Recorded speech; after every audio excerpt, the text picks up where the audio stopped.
That is the last will and testament of the late Louisa Catherine. I can't believe it. I just can't believe it. She's left us nothing.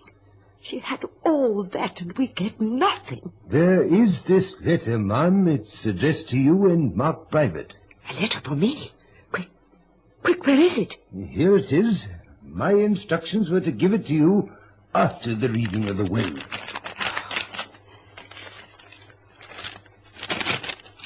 My dear Alice, I can imagine how annoyed you are at this moment. I haven't left you and that parasite of a son of yours a penny. It all goes to Catherine, whom you have often referred to as that colourless, unattractive girl. Well, she gets everything. Not because I care for her. I, too, find her colourless and unattractive. But I have to leave the estate to someone. Anyone but you, dear sister. You've had quite enough. You've always loathed me, yet were hypocrite enough to pretend love and devotion because of the money. Now it's gone. You and your son are on your own. Happy hunting. With fondest love, Louisa. Well, ma'am, and what are your sister's instructions?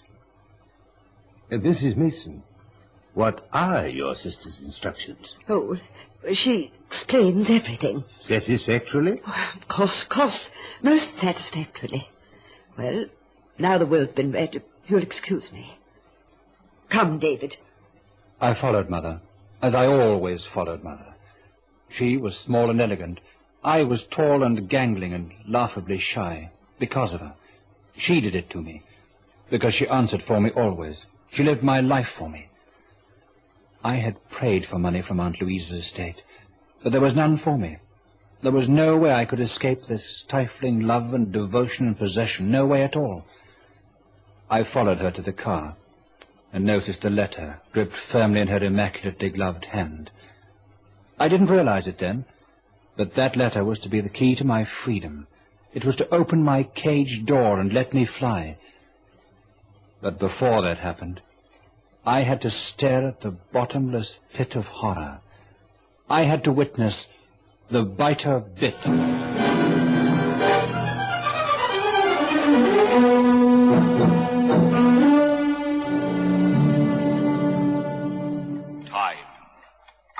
The silent herald of life and death, success or failure, the unseen force that measures man's destiny, reaching its most fateful moment as it slowly strikes the 11th hour.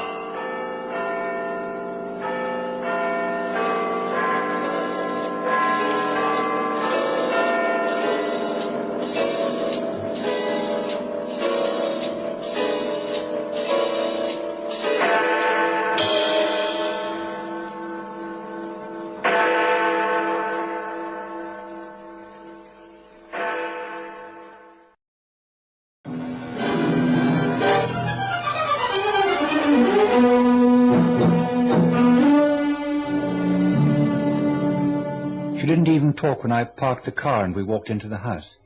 But I could read the signs. A tight mouth and hard brown eyes. She was in a devil of a temper.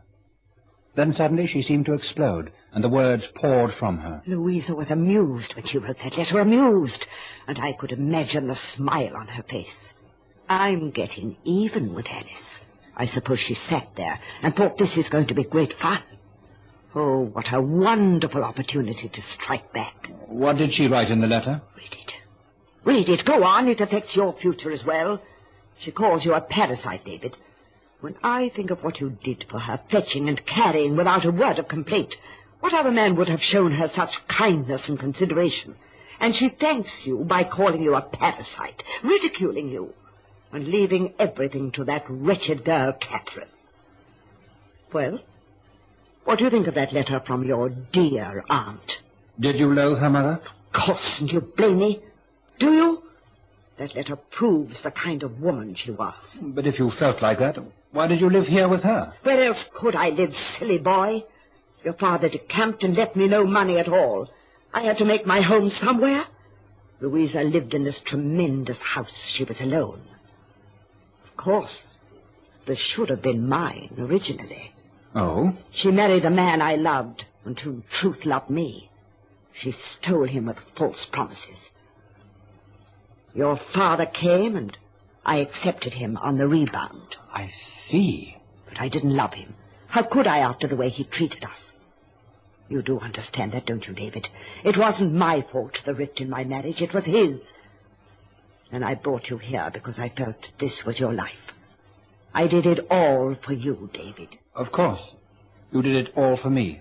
When I think of how I waited on Louisa, how I nursed her those last months, morning, noon, and night, I never left her, then what thanks do I get? This slap in the face. We'll have to leave this house, of course. I suppose Catherine will take over, the lady of the manor. What will that immature, callow girl do with all this house? How can she entertain? I suppose she'll get married. Some waster who'll squander all Louisa's money. Anyway, I'm not giving up all that easy. What do you mean? There's nothing you can do, Mother. Aunt Louisa made that will, and you can't contest it. Perhaps not. Mother didn't say anything else after that, but she sat a long time looking down over the rolling green lawns. She was thinking. I knew the signs. It was no good talking to her, so I left her there. And it was an hour later that she came into my room. Darling, I've been thinking about Catherine. We should help her. Help her? But Mother, you said I know what I said, darling, but I was angry. I allowed everything to get beyond me.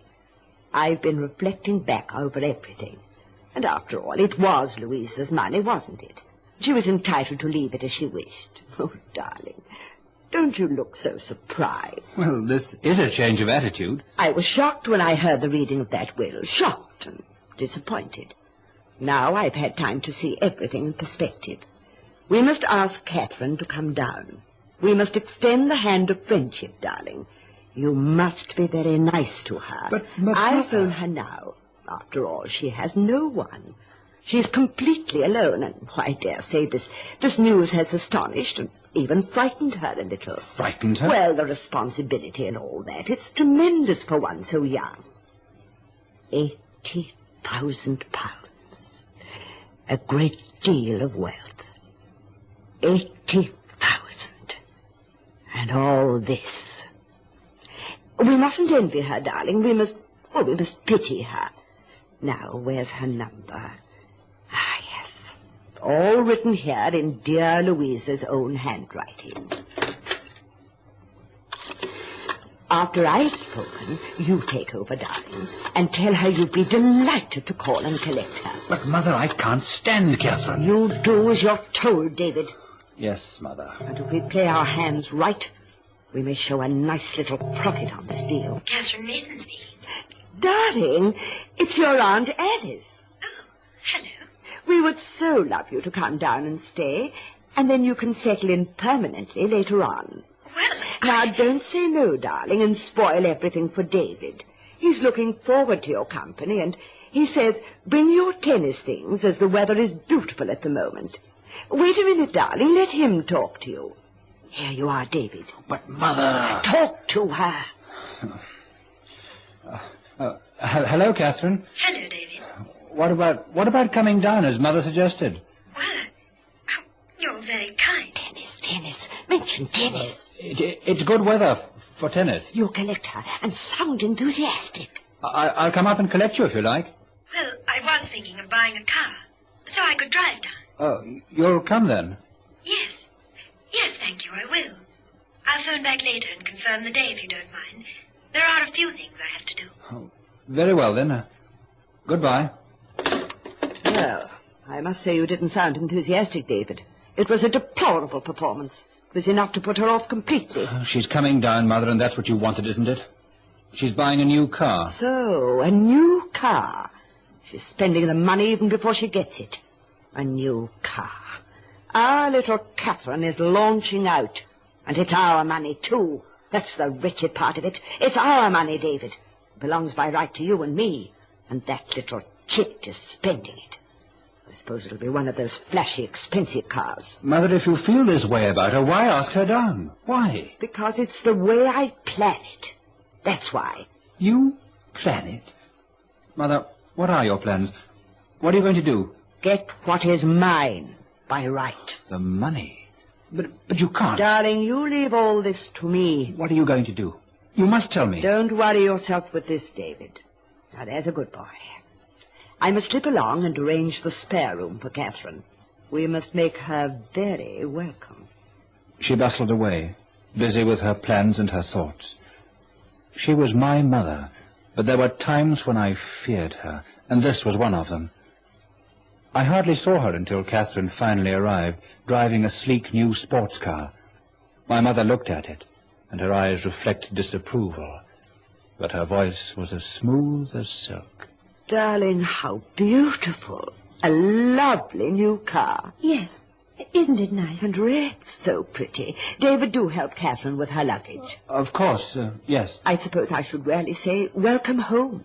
Because that is what the manor is now, isn't it? Your home. Oh, Aunt Alice, about everything. I don't want the manor. It's too large for me, and I wouldn't be happy living here, knowing that this was really your home. But, darling, Louisa left it to you. I believe she didn't. There must have been some mistake. These things do happen in people's wills. Oh, please don't move out of the manor. Take it. That's very sweet of you. But a great home like this takes a fortune to keep up. Oh, no. You take it over. David and I have made plans. Now, let me take you to your room. I've decided to put you in Louisa's bedroom. You don't mind? The spare room is being painted. Come along, darling. This way. Once again I followed my mother obediently, but this time my mind seethed with thoughts. Why Louisa's bedroom? The spare one wasn't being painted. Was this something to do with my mother's plans? I caught her eye a moment. She was enjoying herself hugely, playing a magnificent part. Then I asked myself a question. I wonder what she's up to. I couldn't guess, but I felt the icy prickle of fear. The first inkling Mother gave me of her plans was that night, shortly before dinner. David, stop pacing up and down and listen to me. I need your help. My help? I have never asked you for it before, but I do so now. I need your help. You've always considered yourself an actor, haven't you? Well, This is your opportunity to prove it. At dinner, I'm turning the conversation towards the return of departed souls. The return of I do wish you wouldn't repeat everything I say. We shall talk of Louisa. We shall talk of her presence, still here at the manor. We shall talk of the return of the dead to the places they love. But Mother... I shall expect some help from you, David. Help from me? Oh, you've done it again. Repeat it after me. I do wish you wouldn't do it. But I know nothing about such things. No more do I. But we shall both weave a convincing story. A prelude, as it were, to the actual drama which will take place later in the evening. What are you talking about? Louisa is going to return this evening. What? She won't materialize, of course, nothing like that. But she'll speak to Catherine. Oh, but Mother... She'll speak to her inarticulately at first. Then gradually her voice will clear. And she'll talk of another will. Another will? Made a short while before her death. A new will, in which, as a gesture of gratitude, she leaves me the sum of £20,000. But this will doesn't exist. On the contrary, darling, it does exist. Here. You see? Her signature. A perfect forgery. And witnesses. Everything above board. You did this? Yes. But old Ratcliffe won't believe. Even if he doesn't, she will. You saw how she was. Embarrassed about everything. I thought she was rather decent offering you the house. I'm getting the house and £20,000. That leaves her quite enough for her simple needs. Mother, you're never going to get away with this. You can't. That is the negative kind of attitude your father would have adopted. Of course I'm getting away with it. Louisa will speak of the will. She will indicate where it is hidden. She will find it and show it to Ratcliffe. He may not believe. He may well have his suspicions and his doubts. But there is no evidence that this is a forgery. Don't forget, I never disclosed the contents of her letter to him. I kept that to myself. And I intend to burn it now.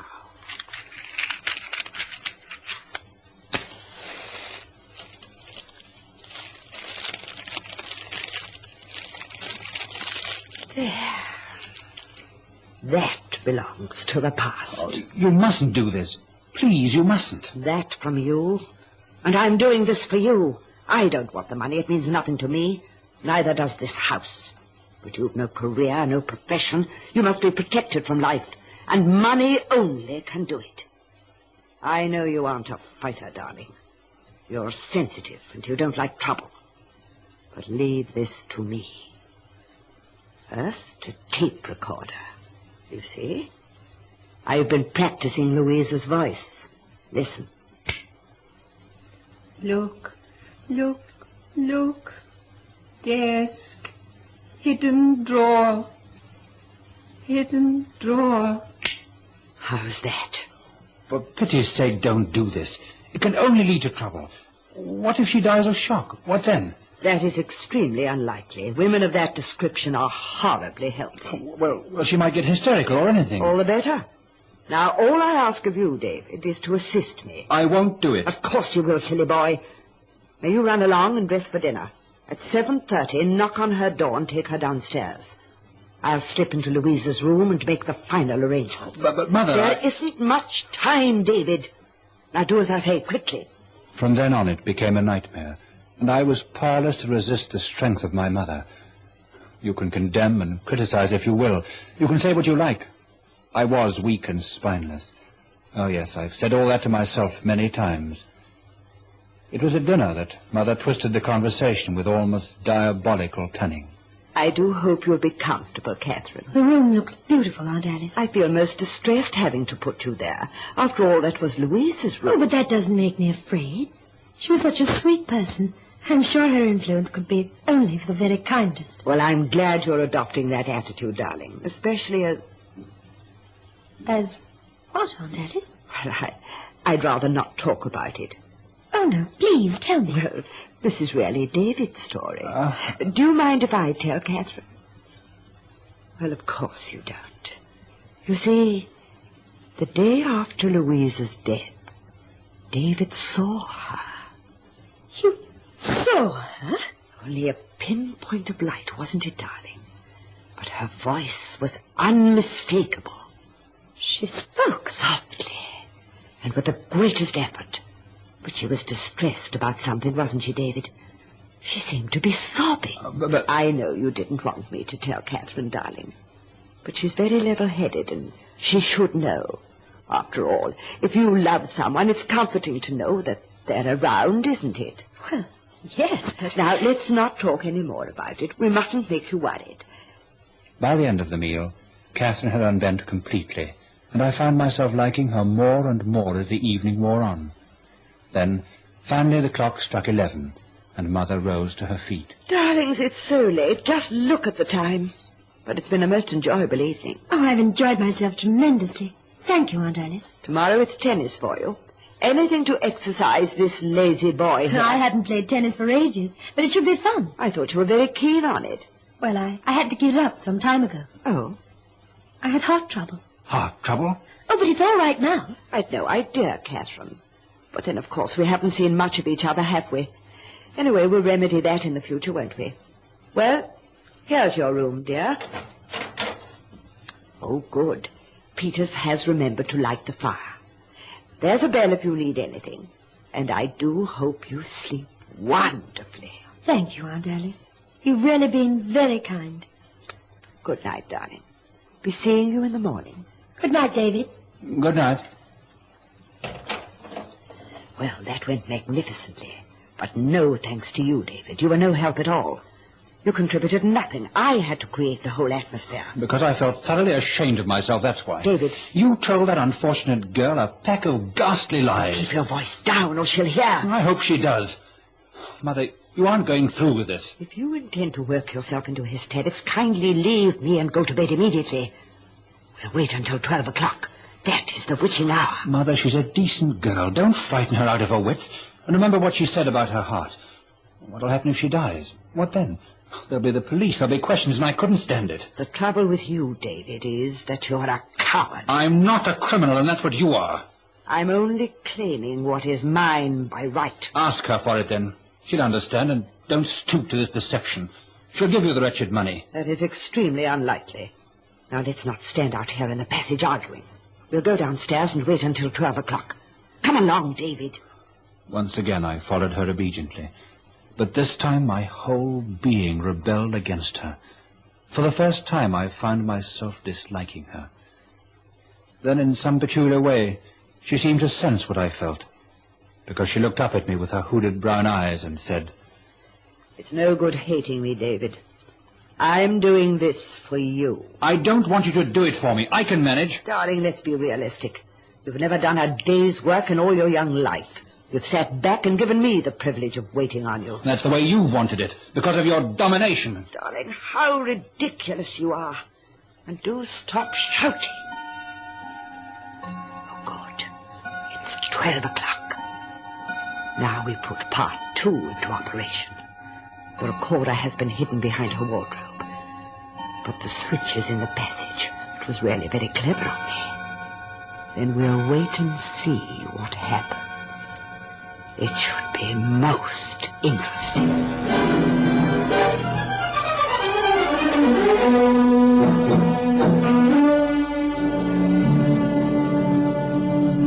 The passage was pitch black, and there seemed a clamminess permeating the whole atmosphere.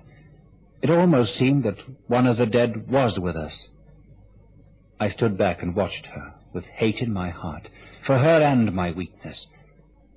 She had it all organized perfectly. She bent to switch on a machine, and as she did so, I knew we weren't alone. There was someone else. I backed away, seeking to escape the malignancy of the presence. I gasped, but Mother was preoccupied with her plans. I remember she turned. David, for goodness sake, what's the matter? Don't you feel it, don't you? Feel it? Feel what? There's someone. What are you talking about? There's no one. Now, don't try and distract me, David. Let's leave. There is someone. Something. There is. Of course there isn't any... She turned sharply from me, and her eyes widened with horror as she gazed with frightened intensity towards the end of the passage. I could see nothing.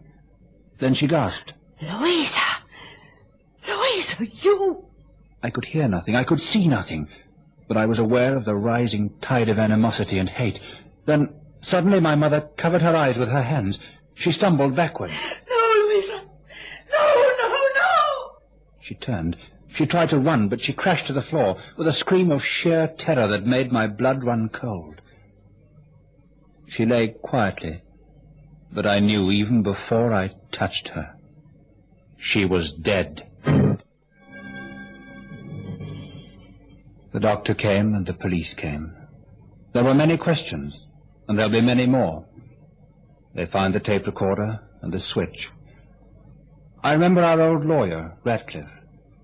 Things are going to be difficult for you, David. There are so many explanations needed. But I've told you everything, Mr. Ratcliffe. She stumbled and she was dead before I got to her. A distressing and unfortunate affair. We can only wait for the doctor's report to be phoned through. It's unsatisfactory, and you can't blame the police feeling as they do. Your mother planned to frighten Catherine into handing over the money by imitating Miss Louisa's voice. And then suddenly the deceased rarely arrives. And that's what did happen. I didn't see her, but my mother did. I swear it to you. But it's so unlikely, and... Excuse me, that might be the doctor. Yes? Yes? Oh, most extraordinary. Yes, well, yes. Very well, thank you. Well, and what was the cause of death? Well? It's most extraordinary. It seems that your mother died of fright.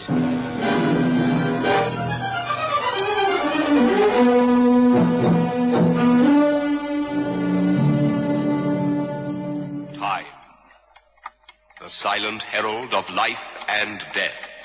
success or failure. The unseen force that measures man's destiny, reaching its most fateful moment as it slowly strikes the 11th